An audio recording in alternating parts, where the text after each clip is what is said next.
By the late summer of 1945, the guns had fallen silent, but Alexandria's waterfront looked less like a place that had survived a victory and more like a battlefield that had been left on pause. The war was officially over. The port had not yet been notified. Cranes still hovered over stacks of metal containers marked for Allied units, and sheds built for emergency storage remained packed with supplies that no one had yet claimed. At first glance, the harbour seemed frozen in the same rhythm that had carried armies across deserts and seas. Only now the urgency had faded, leaving behind a strange, unsettled quiet. For 6 years, Alexandria had lived under a burden that no civilian port had been designed to bear. In 1939, it became the headquarters of the Mediterranean Fleet.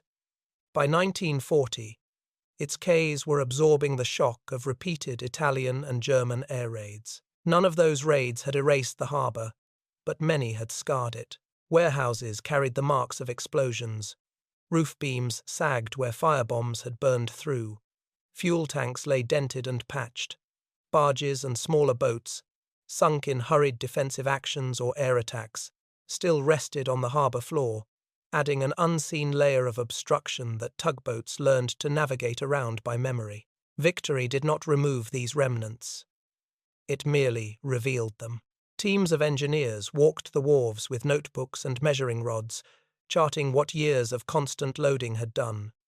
Cracked pavement where lorries had hammered the same paths day and night, bent rails near the grain elevators, and the unmistakable shallowing of the basin where silt from the Nile Delta had collected faster than dredgers could keep up.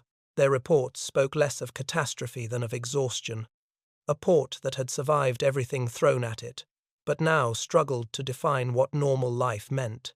Demobilization added its own layer of confusion. As Allied traffic tapered off in August and September, British command began sorting, selling, or shipping out the mountains of material that had defined wartime logistics. But the process moved slowly, partly because the scale was huge, and partly because no one was fully in charge of the transition. British units still held key storage depots, barracks, and quayside offices. Egyptian officials arrived with authority on paper, but often found the gates still guarded by wartime sentries. A single warehouse might contain items meant for multiple commands, each requiring signatures from officers whose ships or units were already on their way to new postings. Time, rather than planning, seemed to determine which facilities returned to Egyptian hands first. For merchants and shipping agents who tried to resume peacetime trade, the situation felt like walking through a doorway that was still under construction. They returned expecting to schedule cargoes of cotton, coal, machinery, and timber, only to find their preferred berths blocked by leftover military stock. Some ships waited days longer than expected because handlers did not know whether a particular crane belonged to an Allied unit, the Port Authority, or no one at all. Freight forwarders complained of goods that sat untouched because clerks lacked the proper permissions to move them. In a city that had once taken pride in its smooth movement of goods, the disruption felt almost personal. The longer this uncertainty lingered, the more it drew Alexandria into a political argument that was unfolding far beyond its breakwaters. In Cairo and in British headquarters alike, negotiations simmered over what withdrawal would look like and how quickly it should proceed. Every delay at the port, every missed shipment, and every blocked quay became evidence depending on who was speaking either of British reluctance to give up control or of Egyptian inexperience in handling a strategic facility after years of foreign management. Newspapers began to fold these practical frustrations into broader debates about independence, treaty obligations, and the direction of the post-war state. On the docks, those issues had a more immediate meaning. Workers who had carried munitions for years found their hours cut as the military pullback reduced demand. Others worked unpredictable shifts, clearing leftover crates or reorganizing spaces for civilian freight. The sense of uncertainty was not only political, it was economic. Peace had come, but it did not yet resemble stability. Yet even in the midst of this confusion, something quieter was beginning to take shape. A question about who truly governed the port at the moment when Egypt needed it most. The Allies were still present, sorting through their assets. The Egyptian administration was trying to assert control. Merchants were pressing for clarity, and workers were beginning to see that their own complaints would soon demand a place in the conversation. As 1945 gave way to 1946, the Mediterranean winds turned colder, and the harbour lights flickered back to regular patterns. But beneath that fragile appearance of order, the central tension remained unresolved. Egypt had reclaimed authority in principle, but in practice, the keys to the docks had not yet passed fully into its hands. And as the new year approached, the struggle to determine who would guide Alexandria's post-war recovery was about to draw in forces that no one on the docks could yet predict. The first months of 1946 opened with a promise that seemed simple on paper. The war was over, and the port of Alexandria would now return to civilian life. But in a harbour that had spent 6 years serving as a military lifeline, the shift proved anything but simple. What had once been a frontline logistics hub was expected to resume its old rhythms overnight, even though the institutions, equipment, and habits of wartime still shaped every corner of the waterfront. Egyptian officials stepped in with the urgency of administrators trying to reclaim a space that had slipped from their grasp. The Port Authority, overshadowed during the conflict, now attempted to take back decision-making power. New inspection schedules were drafted, committees were assigned to track warehouse stock lists, and civil engineers reviewed reports of damage and wear sent in by their wartime predecessors. Yet none of this could change the fact that several strategic areas of the port remained under British control. Barracks, fuel depots, and command offices, crucial points in any full handover, remained guarded by sentries wearing British badges, reminders that the 1936 treaty still held force, and that withdrawal would not occur without further negotiation. British officers, for their part, argued that the remaining facilities were necessary to wind down operations safely and to protect supplies awaiting disposal or redeployment. Egyptian administrators countered that the war's end meant the treaty required a new interpretation. As discussions dragged on, the port became a bargaining table, with cranes and warehouses rather than documents and pens. Each side spoke of technical necessity. Each side knew the deeper issue was political. Meanwhile, the peacetime economy was trying to show itself again. Shipping agents who had spent the war struggling to secure space for even a handful of merchant vessels now saw an opportunity to rebuild routes that connected Alexandria to the eastern Mediterranean, North Africa, and southern Europe. Cotton merchants were eager to resume exports as global markets settled. Grain importers, watching Egypt's growing population and changing harvests, prepared for heavier shipments than before. Cargo lists shifted from military stores to everyday trade materials. But the port's infrastructure still reflected its wartime role. Wide spaces for bulk military loading, and too few properly equipped berths for varied commercial cargo. Customs procedures revealed similar gaps. Years of wartime emergency measures had encouraged speed over accuracy, and officials now faced the need to rebuild peacetime systems of tariffs, inspections, and documentation. New regulations were drafted, some influenced by complaints raised during the war about lost goods, unclear chains of custody, or suspected smuggling, but carrying out these rules required staff who had not yet been fully retrained and facilities that still bore the makeshift layout of wartime necessity. It was not just a matter of changing policy. The entire workflow of the port had to adapt. The friction between these parallel transitions, political on one side, economic on the other, became increasingly visible. A merchant arriving at the docks might be told that customs had changed hands, but the warehouse he needed was still under military control. A shipping agent might file paperwork with the Port Authority, only to find that a quay was still reserved for British use. Egyptian police patrolled some areas. British guards remained in others. It was a patchwork that made sense only to those who lived it daily, and even they often struggled to explain it.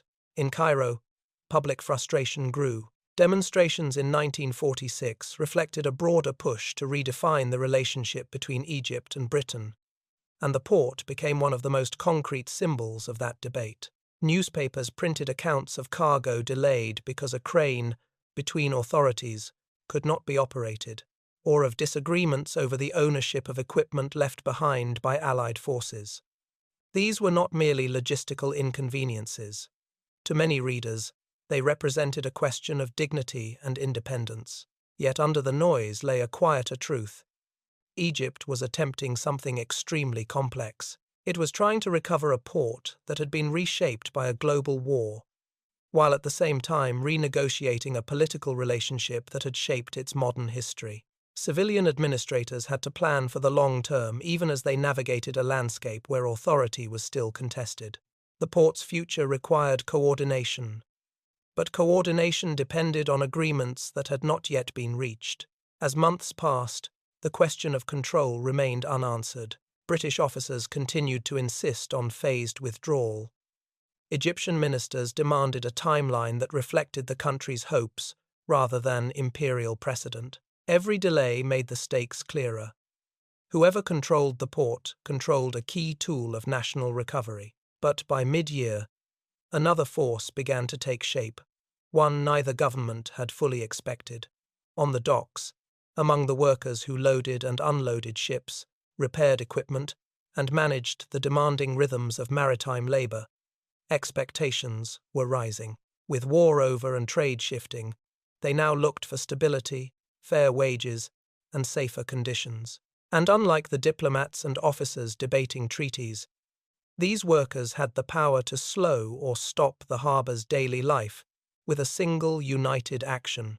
As the summer heat settled over the quays, the question that had dominated discussions for months, who controlled the port, was about to be joined by another: who truly kept it running? The end of the war brought hopes of a return to normal life to Alexandria. But on the docks, those hopes quickly collided with the realities of post-war life. The port that had pulsed with military urgency was now meant to serve a peacetime economy. Yet its workforce, its equipment, and even its routines were still shaped by years of strain. Peace, for the men who hauled crates and guided ships into berth, did not mean rest. It meant uncertainty. Many of the laborers who gathered at the harbor each morning had entered port work during the war, drawn by the plenty of jobs created by Allied demand. Wartime necessity had relied heavily on casual hiring men paid by the load, by the shift, or by the speed with which they cleared a hold.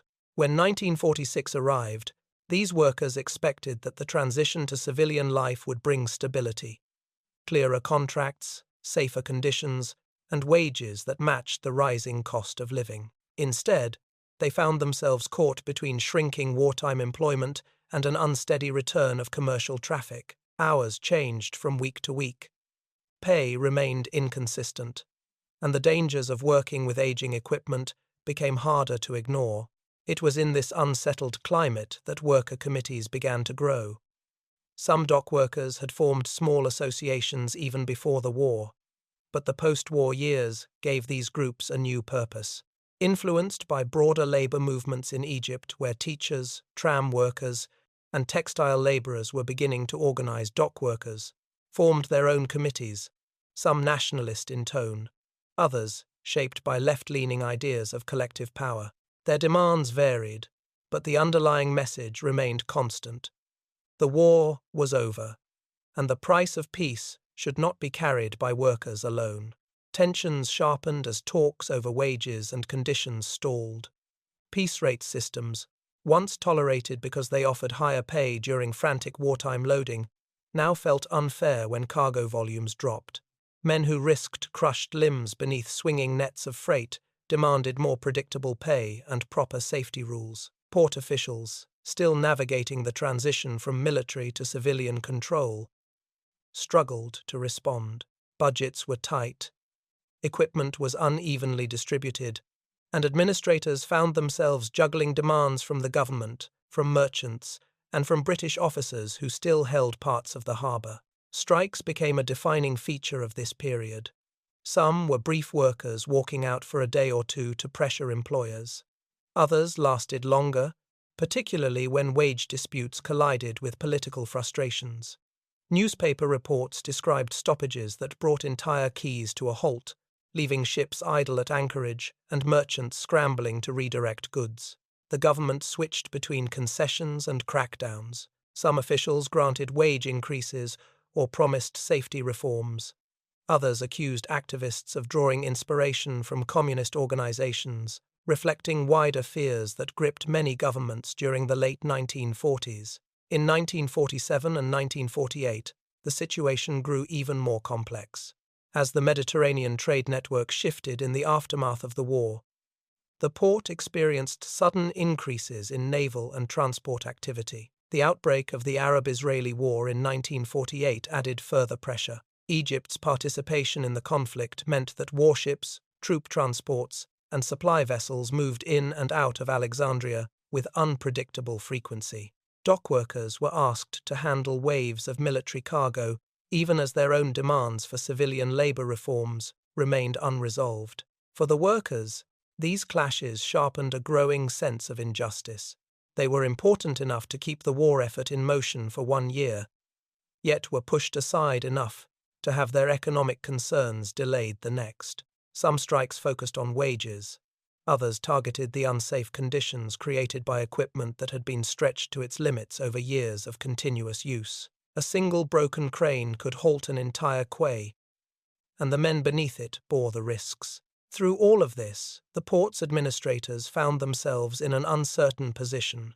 They recognized the fairness of many worker complaints, but had limited authority to implement reforms, while the larger question of control, British or Egyptian, remained unsettled. Merchants, meanwhile, pushed for stability, warning that repeated disruptions might divert trade to other Mediterranean ports recovering faster.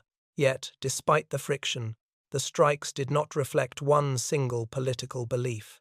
Dockworkers belonged to different neighborhoods, held different loyalties, and used different strategies for change. Some favored negotiation, others pushed for more confrontational tactics. What united them was not one shared ideology, but the shared belief that wartime sacrifice should lead to post-war dignity. By the end of the 1940s, the port's labor movement had become an undeniable force. Its actions could slow trade, alter policy, and shape political debate. But with Egypt's economy still fragile and its political scene increasingly unstable, there remained one question hanging over the quays. How long could the port absorb these pressures before larger economic and regional shifts forced yet another change? As the decade closed and new currents swept through the eastern Mediterranean, the workers who stood on Alexandria's piers would find their struggle woven into a much wider story, one that extended beyond wages and contracts, and into the very question of how Egypt would move through a world that was still learning how to recover from war. By the late 1940s, the Mediterranean was no longer the war-damaged area that had defined the lives of sailors and dockworkers for 6 difficult years. Instead, it had become a map in motion, a region where trade routes reopened, old commercial ties came back, and new political borders reshaped what moved through each port. Alexandria, long used to its role as Egypt's primary maritime gateway, now found itself navigating a changed environment. Peace had arrived, but it had brought competition, shifting demand, and a level of uncertainty that mirrored the nation's own worries.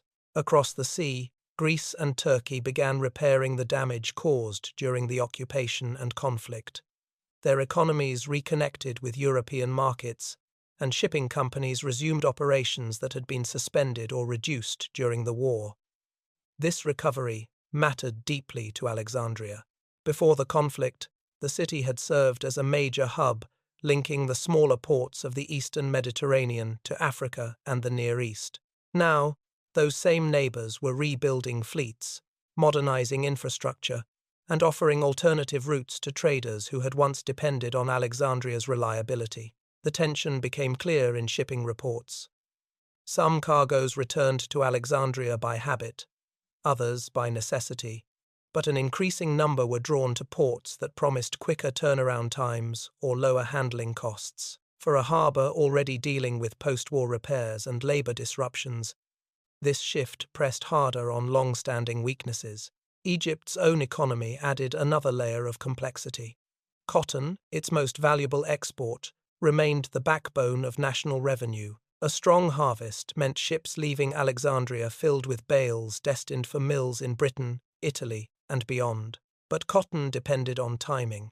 Delays in loading or limited berth availability could force merchants to pay higher storage fees or lose access to good markets. In years when the crop was abundant, congestion at the port's warehouses often grew so severe that cotton brokers warned of financial losses, all while the docks struggled to handle the parallel flow of imported grain, machinery, and oil.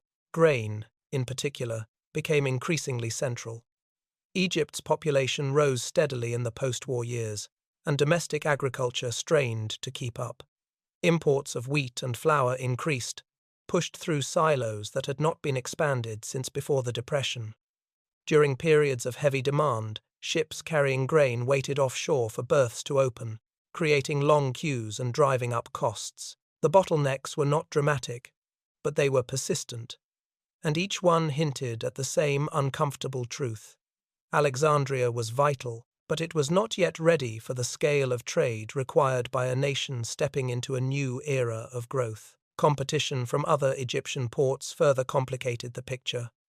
Port Said, at the northern mouth of the Suez Canal, benefited from a global rise in canal traffic, especially as European rebuilding accelerated. Its position tempted shipping companies seeking faster access to canal transits without the need to call at Alexandria. Suez City, though smaller, also grew in importance as petroleum shipments increased. Both ports reminded merchants that alternatives existed and that delays in Alexandria could mean missed opportunities. Technological change offered both promise and challenge. Mechanical cranes and conveyor systems were becoming standard in modern ports, reducing the need for manual labor while speeding up the loading of bulk cargo. Yet, Alexandria adopted these technologies slowly. Some equipment arrived through foreign purchases or leftover wartime stock. Other installations required investment the state was reluctant to make during a period of political tension and tight budgets. The result was a port trying to operate in the mid-20th century while using tools designed decades earlier. In interviews and editorials, merchants described what they saw as a widening gap between Alexandria's potential and its performance. They recognized its deep water capacity and good geography, but they also noted the uneven dredging, aging cranes, and growing labor unrest. These critiques were not simply complaints.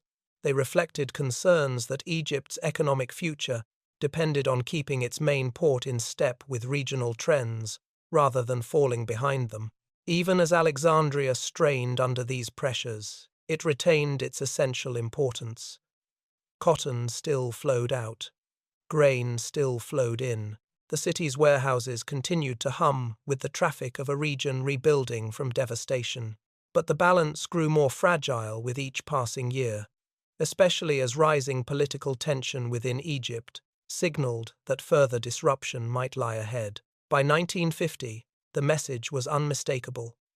The port had survived the war, but survival was no longer enough.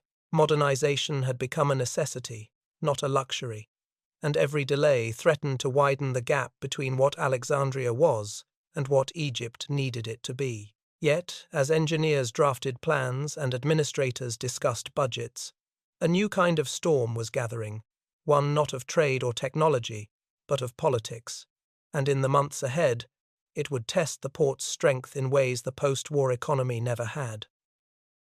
By the turn of the new decade, Alexandria stood at a crossroads. The port that had carried empires, supplied armies, and anchored Egypt's economy for generations was being judged by a new standard, one set not by tradition but by the speeding up pace of global trade. Modern ports demanded deeper berths, faster loading, and equipment capable of moving thousands of tons in hours rather than days. Alexandria, with its proud history and aging infrastructure, was being asked to function as if the last century had left no mark on its foundations. To engineers tasked with assessing the harbour, the most immediate challenge was the water itself. Years of silt drifting westward from the Nile Delta had narrowed channels and reduced depth in key basins. During the war, dredging had been limited to urgent, short-term military clearances, just enough to keep convoys moving. Now, with commercial ships returning in greater numbers, those temporary fixes were no longer enough. Detailed surveys revealed shallow seabed pockets where vessels risked grounding, especially at low tide. Dredging crews worked to restore depth, but the scale of the task was far beyond the available equipment. Old dredgers broke down frequently. Spare parts from Europe arrived late, or not at all. Progress was steady but slow, and each delay tightened the margins within which captains could move. Above the waterline, an equally pressing issue took shape. Many of the cranes that towered over the quays belonged to an earlier-era old steel structures, whose motors had endured the strain of wartime loading far beyond their intended limits. Some creaked under the weight of peacetime cargo. Others required repair crews to keep them working for even a single shift. The Port Authority attempted to procure new mobile cranes through foreign contracts, but budget constraints and import issues stalled the process. A few machines left behind by Allied forces temporarily eased the burden, yet most were designed for military cargo rather than the detailed demands of commercial freight. Rail links posed another challenge. The network connecting Alexandria to the Delta and Upper Egypt had served as a vital line during the war, carrying supplies inland with relentless frequency. But its condition reflected the urgency under which it had been used. Rails needed replacement, sidings required expansion, and switching yards struggled to handle the mix of military leftovers and new civilian goods.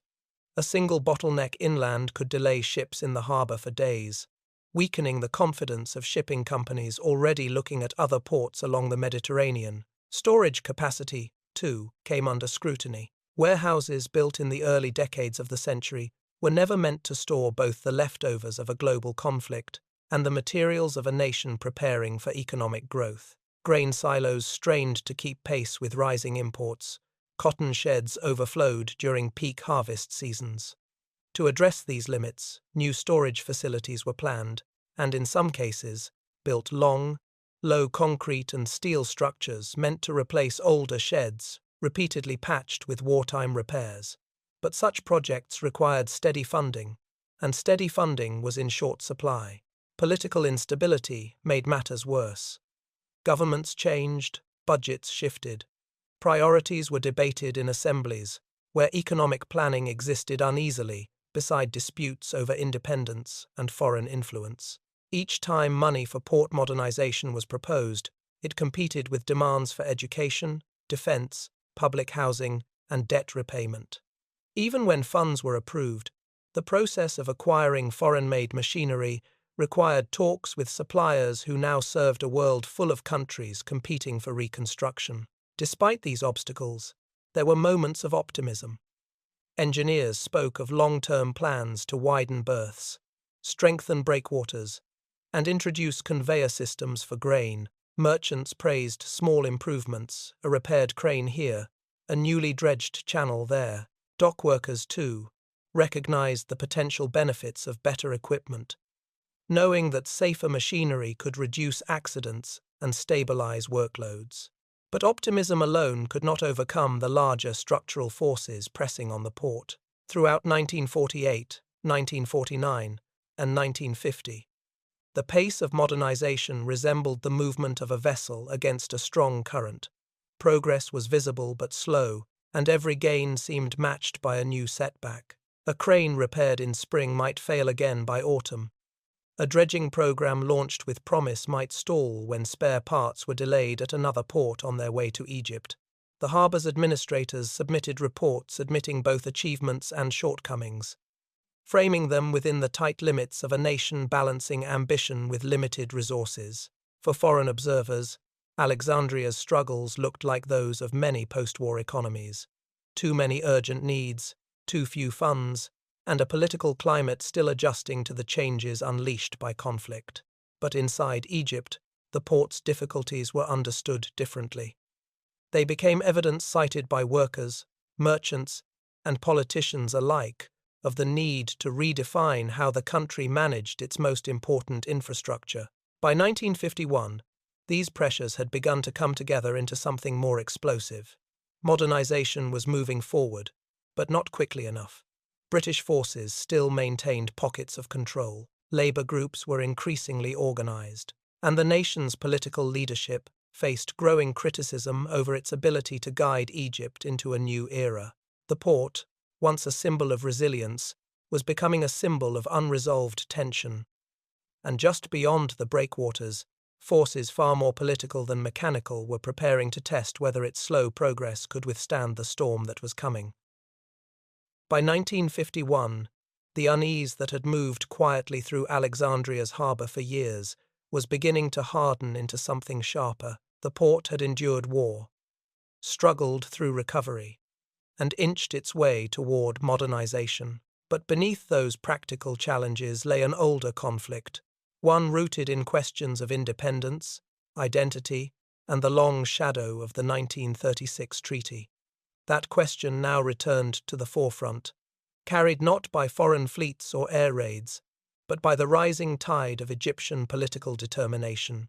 The year began with debates that stretched far beyond the waterfront. In Cairo, the government moved toward a decision that would reshape the country's relationship with Britain: the cancellation of the treaty that had justified British military presence on Egyptian soil. For many Egyptians, the treaty had come to symbolize a compromise forced by circumstance, one that war had made increasingly impossible to accept. Its cancellation promised a taking back of authority, yet it also threatened to disrupt the fragile balance that had kept the port working. When the government formally revoked the treaty in 1951, the announcement echoed through Alexandria almost immediately. Around the harbour, the results became clear not in speeches or proclamations, but in the sudden uncertainty over who controlled the zones still occupied by British forces. These areas included workshops, fuel depots, and important quays that the British had kept since wartime. Even as Egypt stated its right to oversee all operations, British officers insisted their presence remained necessary for security and the organised withdrawal of remaining supplies. The result was an official landscape broken by overlapping claims. Egyptian police patrolled some sectors. British guards remained in others. Logistics officers trying to coordinate harbour movements found themselves navigating a maze of permissions. A single shipment might require approval from both authorities or, in some cases, from neither, because each assumed the other held responsibility. The port's rhythms, already strained by delays in modernization and labour unrest, grew even more fragile. Tensions soon appeared in small but telling clashes. A labour crew directed to unload a vessel discovered that part of the key they needed remained behind a British checkpoint. A group of Egyptian inspectors attempted to enter a storage depot, only to be stopped by sentries acting on instructions from their own command. None of these incidents resulted in major violence, but each added to an atmosphere of deepening mistrust. Dock workers, who had long argued for clearer oversight and safer conditions, now found themselves caught between two authorities whose conflict threatened their livelihoods. The economic effects spread outward quickly. Insurers, wary of instability near key shipping lanes, raised their premiums for vessels calling at Alexandria. Some captains, reluctant to risk delays caused by official disputes or labour stoppages, diverted ships to Port Said or foreign ports, temporarily seen as more stable. Merchants complained of inconsistent schedules and increased costs, problems that fed into broader public frustration about Egypt's economic direction. The symbolism of the port became increasingly strong. For nationalists, the continued presence of British forces, no matter how limited, was a reminder of the independence Egypt still sought to reclaim. For workers, the struggle for better conditions was now intertwined with a struggle over who had the right to govern the space in which they laboured. And for British authorities, keeping their positions was justified as a matter of logistics and treaty interpretation, even as political pressure mounted against them. On the ground, Egyptian administrators tried to keep operations steady. They issued new guidelines, coordinated with police, and sought to reassure merchants that the harbour remained open for trade. But the tension between principle and practicality grew harder to ignore. The port could not operate on parallel chains of command forever, yet neither side appeared ready to give way. Through late 1951, and into the early months of the following year, Alexandria became a stage on which competing visions of Egypt's future clashed. The quays were lined not only with cargo and machinery, but with reminders of a political struggle now impossible to separate from the daily life of the harbour. Workers spoke carefully about escalations. Officials braced for further problems. Merchants anxiously watched the calendar as delays increased. The crisis did not break out in a single explosive moment. Instead, it moved forward in small steps, missed signals, disputed orders, uneasy standoffs, each one deepening the sense that the port stood on unstable ground. The question that had troubled Alexandria since the end of the war, who truly controlled the harbour, had returned with greater weight than ever before. And as winter approached, another force gathered quietly in the background, preparing to challenge not just foreign influence, but the very system that had governed Egypt for decades. The struggle for the port was about to become part of a larger change, one that would sweep far beyond the docks and into the heart of the state itself. As 1952 unfolded, the unease that had settled over Alexandria's waterfront sharpened into something unmistakable. The port's problems, its bottlenecks, its labour disputes, its contested areas still held by British forces had come to represent issues far larger than trade or infrastructure. In speeches, newspapers, and cafes, people spoke of a country adrift, burdened by corruption, delayed reforms, and an economy that seemed unable to match the hopes of its people. And nowhere did those frustrations take clearer shape than at the harbour that had once been the pride of the Mediterranean. For years, merchants had complained that port inefficiencies weakened Egypt's competitiveness. Dock workers argued that unsafe equipment and unpredictable wages showed how little attention the state paid to those who kept its economy moving. Engineers warned that modernization plans stalled each time political groups shifted or budgets changed. British checkpoints still dotted parts of the waterfront, reminders of a treaty that many Egyptians believed had outlived its legitimacy. These issues, seen one by one, appeared technical. Taken together, they formed a picture of a system struggling to govern itself. As public dissatisfaction grew, the Free Officers, an emerging group of young military leaders, watched closely. Their criticism of the monarchy and the government included not just questions of foreign influence, but evidence taken directly from Egypt's economic structure. Alexandria's port appeared often in their assessments. Outdated machinery, slow reforms, delays shaped by political interference, and the constant presence of a foreign power, the harbour became both a symbol and a case study, a vivid example of the gap between Egypt's potential and its reality. By early 1952, the sense of standstill deepened. Strikes continued across various sectors, including among port workers who still sought clearer contracts and safer conditions. Merchants and ship captains faced more delays, sometimes caused by labour actions, sometimes by official uncertainties, and sometimes simply by equipment that broke again after too many years of use. Editorials mourned the state of one of the country's most valuable assets, arguing that Egypt could not plan a new economic future without a fully modernized, fully Egyptian port. Then, in July, the political tide shifted. On the night of 23 July 1952, the Free Officers launched the movement that would overturn Egypt's political order. In Cairo, the monarchy's authority collapsed with startling speed. And in Alexandria, where British influence had once been strongest and frustrations over port management ran deepest, the revolution's arrival carried both relief and worry. Dock workers gathered in small groups along the quays, discussing rumours and announcements broadcast over cafe radios or passed by word of mouth. Some expressed hope that the new leadership would finally address the long-delayed reforms, new cranes, safer conditions, dependable wages. Others worried that political upheaval might disrupt trade even further. Yet beneath those uncertainties lay a striking feeling: the belief that the port, so long overshadowed by external influence and internal stagnation, might at last become fully Egyptian in both control and purpose.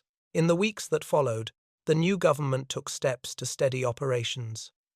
Administrators were instructed to focus on essential repairs. Officials reviewed stalled purchase plans and assessed which upgrades could be restarted quickly.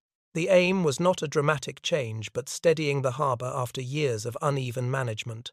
Maritime companies received reassurances that disruptions would be kept as small as possible. For the first time in years, there appeared to be a unified chain of command, an alignment between political authority and administrative direction. Workers, too, felt a shift. Though reforms were still vague and would take time to appear, the atmosphere changed. Meetings between labour representatives and port officials occurred more regularly. Promises were made carefully, cautiously about future ways for negotiation and safety oversight. The new government sought to project a sense of direction, and the port became one of its early tests. Historical stories soon retold Alexandria's wartime legacy. What had once been described simply as a harbour that endured bombing and strain now appeared in a wider arc. A port that had carried the burden of empire, then the weight of global war, and finally the results of a political system that had failed to modernize in time. In this new telling, the port's post-war difficulties were not signs of weakness, but markers of the challenges facing a country ready for renewal. Yet even as optimism rose, the gap between hope and reality remained wide. Equipment still needed replacement, berths needed widening, storage facilities required expansion. The revolution promised new beginnings. But the harbour was a reminder that structural change demanded more than political transformation. It required steady resources, technical planning, and time. Still, the symbolism mattered. For a generation that had seen the war reshape every part of daily life, the sight of an Egyptian administration working without foreign oversight sent a signal that the country intended to reclaim its future. Alexandria's port became both a practical testing ground and a metaphor, a place where the ambitions of a new political order met the lasting challenges of an old and vital structure. And as the sun rose over the breakwaters in those early months after the revolution, the question that had hovered over the port for so many years finally shifted. No longer was the central concern who controlled Alexandria's harbour. A new one emerged: whether the promise of renewal could survive the hard work of rebuilding a nation from the waterline up. Let me know which part of Alexandria's post-war journey struck you the most, and what chapter of Egypt's history you'd like to explore next. Your support helps bring more untold stories to life. So, like the video, subscribe to the channel, and share it with fellow history fans. Together, we can keep uncovering the quieter moments that shaped the world after the war.